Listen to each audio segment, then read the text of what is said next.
Oi, pessoal, tudo bem com vocês? Eu espero que sim, porque comigo tá tudo ótimo. Estamos de volta aqui com mais um vídeo no canal e dessa vez a gente vai falar um pouquinho sobre o papel do historiador. Aproveitando a data do Dia dos Namorados, eu trouxe aqui o meu namorado, que saiu de trás das câmeras da edição para estar aqui hoje com a gente. Eu havia dito que a gente faria uma live, mas ocorreram umas mudanças de plano bem rapidinho e a gente trouxe um videozinho para vocês. Espero que assistam com muito carinho, que gostem do que nós trouxemos e que se divirtam bastante, ok? Você quer se apresentar, falar o seu nome? E aí, pessoal, beleza? Aqui é o Zé Vitor, tá bom? Eu curso História na UFTM, tá certo? Eu já estou no segundo período, indo pro terceiro, mas enfim, é meio complicado dizer onde que eu tô exatamente, né? É isso aí, vamos lá. Bom, a nossa primeira pergunta para você é se é possível a gente aprofundar um pouquinho, falar sobre o presente, sem se aprofundar no passado, sem compreender as razões do passado. Então, né, isso aí é impossível. E por que que é impossível, Zé? É impossível porque o tempo histórico ele é contínuo, né?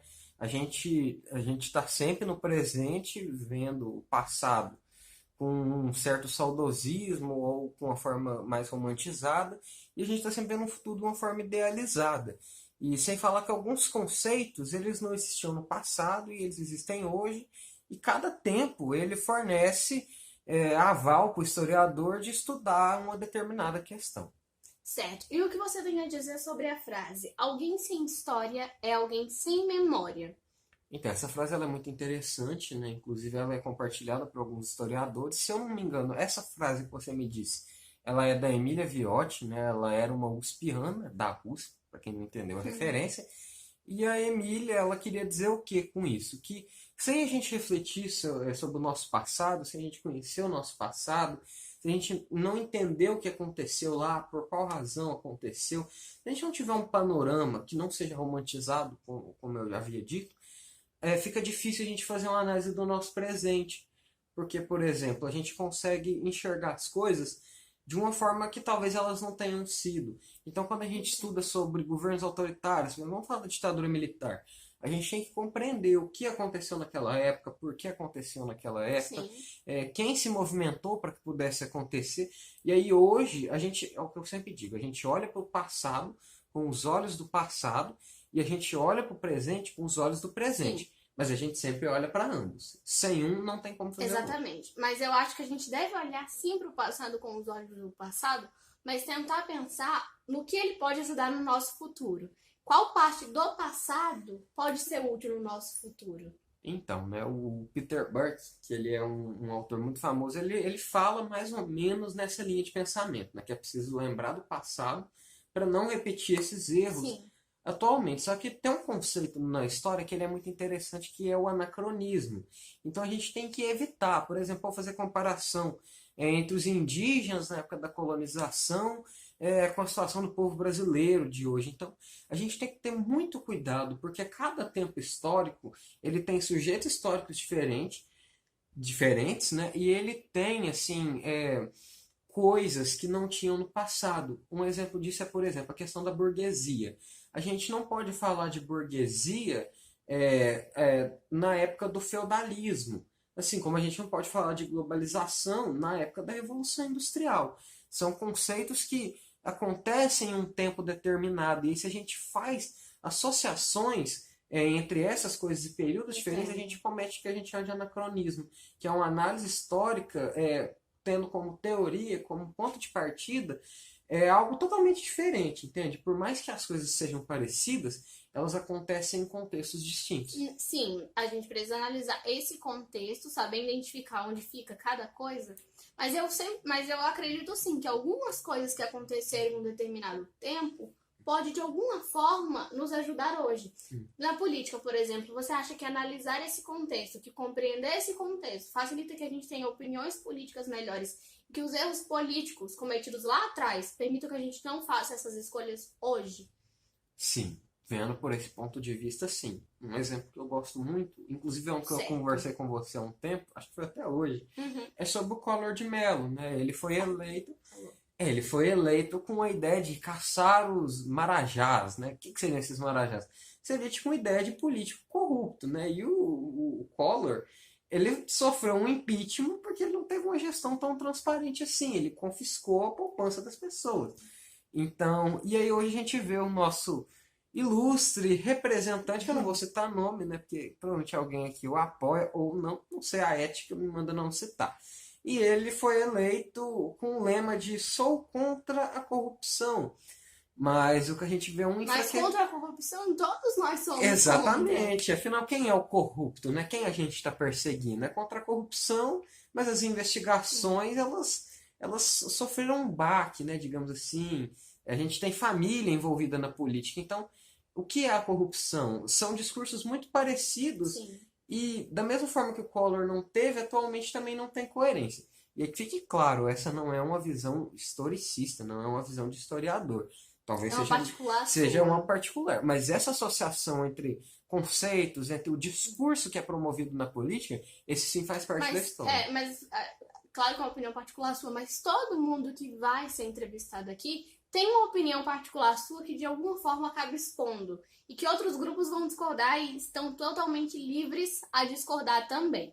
Bom, a minha próxima pergunta para você é se a forma que a história é contada, ela pode privilegiar algum grupo ou alguém. Ou se ela não privilegia ninguém, é indiferente quanto a isso. Então, eu gosto de dizer a frase que neutro é só o sabão. Todo mundo tem ideologia. Se você vira para mim e fala, eu sou contra a ideologia em tal lugar, isso é uma ideologia. Não querer a ideologia é uma ideologia, né? É um paradoxo. Sim. E aí, qual que é a questão? Eu gosto muito do exemplo da Shimananda, inclusive tem uma palestra dela no TED Talks. Se alguém quiser, eu passo o link. Que ela fala os perigos de uma história única. E qual que é a situação que a Shimananda traz, né? Ela escreveu um romance. A história sempre tem dois lados, né? Muito mais do que dois lados. A história ela é uma multiplicidade teórica assim, infindável. E aí, qual que é a questão? No contar da história, alguns grupos sempre saem privilegiados. Por exemplo, tem dois exemplos que eu gosto muito. Depende de que grupo está contando. Justamente quem que sempre contou a nossa história. O descobrimento do Brasil, isso é uma visão eurocêntrica. Para quem não compreende o termo, é uma visão europeia, né? Ela foi contada pelos portugueses, é uma herança que a gente tem. Afinal, foi um descobrimento? Eles chegaram aqui e estava vazio? Não, já existiam povos. Inclusive, aqui. sempre me incomodou muito quando falam. O que mais me incomoda em todo o contexto de como o Brasil surgiu, de como ele foi descoberto, tudo. É a seguinte frase, que falam assim, mas aí os portugueses chegaram com as armas e com as roupas e os indígenas se encantaram com aquilo. Não, eles não se encantaram com aquilo, não cederam, não trabalharam para esse povo por aquilo, não cederam a nossa terra por aquilo. Eles foram obrigados, eles foram ameaçados. Os indígenas não cederam, tipo assim, pode ficar. Não, se eu recebo uma ameaça, é claro que eu vou fazer o que eu tô sendo ameaçada. Eles foram ameaçados e não falaram, pode ficar, nem ligo mesmo. Não foi bem assim. Justamente, inclusive essa tese de que os portugueses chegaram e eles deram espelhos para os índios, essa tese que você me conta, ela tem um caráter muito duvidoso. Até porque, primeiro, a gente tem que ter uma ideia de que o Brasil, quando os portugueses chegaram, e eu vou usar o termo correto, eles invadiram, o que acontece? Os 30 primeiros anos é o que a gente chama de pré-colonial. Ou seja, o português ele só, de forma sorrateira, como que eu digo? Ele examinou o território, ele fez algumas, não digo alianças, ele estabeleceu algumas relações sociais com os indígenas e houve sim essa troca, mas não houve essa troca não conflituosa que foi dita. Por um tempo até que houve sim uma certa troca. Mas primeiro, ela não foi igualitária. E segundo, em algum momento os indígenas eles não quiseram continuar com isso. E a partir do momento que eles não quiseram, a gente começa a fazer eles quererem a força. Sim, e agora eu quero que você me defina o papel do historiador hoje. Papel do historiador hoje, né? Eu vou retornar ao meu querido Mark Bloch. Mark Bloch ele escreve um livro chamado Apologia da História. E é o primeiro livro que a gente vê na nossa graduação. O que ele vai dizer que é a história? Pessoal, a história não é o estudo do passado. Tá bom? Isso é equivocado. A história é a ciência dos homens no tempo. Então, qual que é o papel do historiador? É iluminar essa sociedade. Eu não digo iluminar de impor uma história única, tal como a Shimananda ela questiona, né, que ela diz desse ponto de vista europeu. É a gente trazer uma multiplicidade de ideias, de teorias, né, é trazer a história num contexto em que existem várias possibilidades, existem vários pontos de vista. E demonstrar também que alguns pontos de vista, eles falharam em tal momento, em tal situação, né, em tal época. É mostrar para a sociedade, olha, nós estamos diante desse problema, dessa situação. Lá atrás aconteceu assim. Se a gente continuar assim, tendo o contexto da história, o processo histórico que a gente chama, como ele se desenvolveu, ele pode se repetir aqui. A gente mostrar para a sociedade, por exemplo, uma frase sempre usada, principalmente por pessoas mais velhas. Ah, no meu tempo não acontecia isso. É você mostrar para a pessoa. No seu tempo acontecia sim, acontecia muito pior.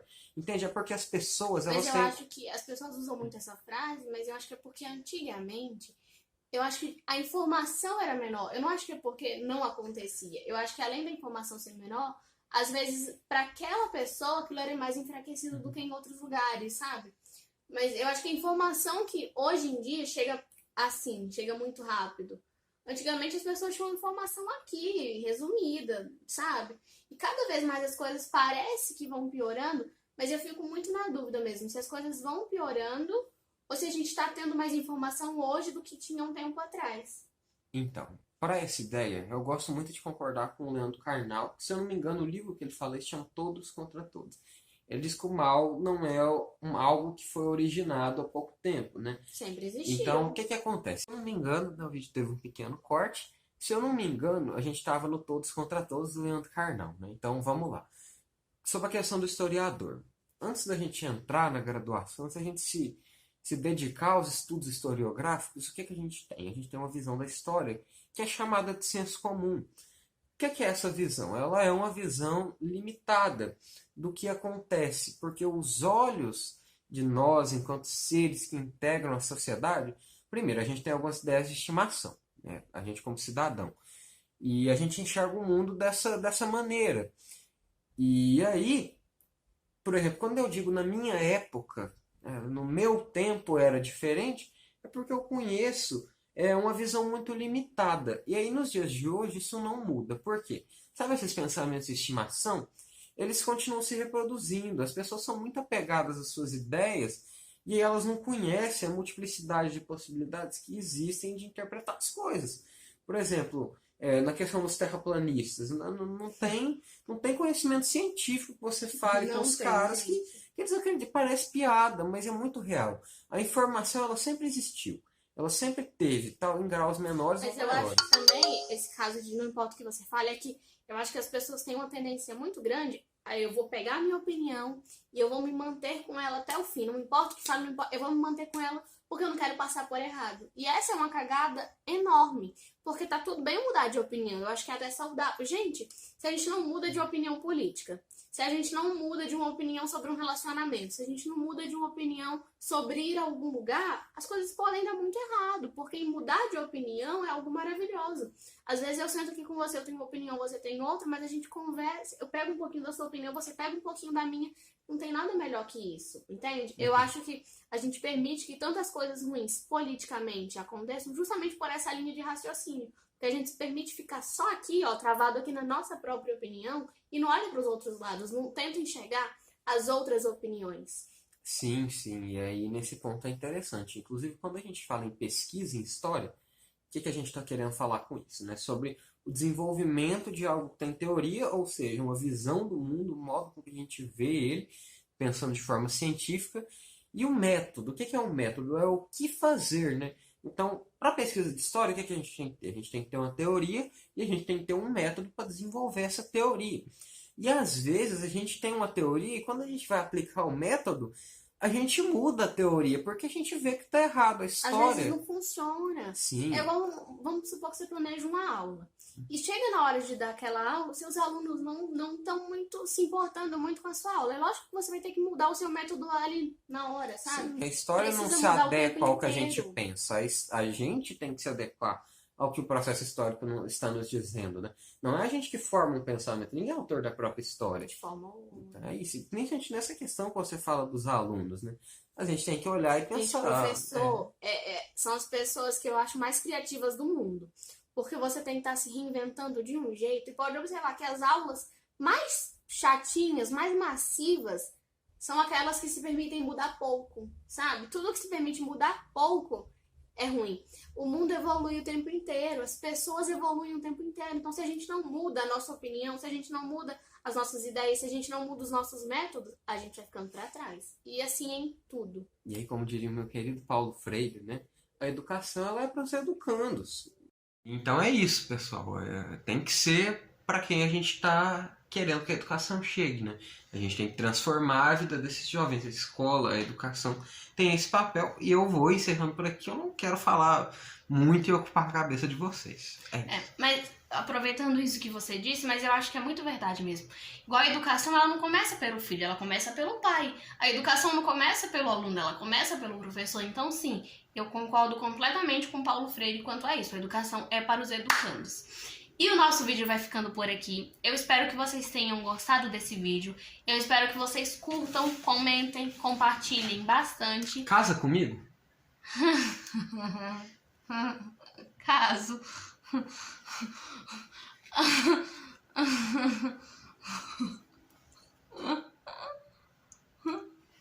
Gente, eu tô noiva.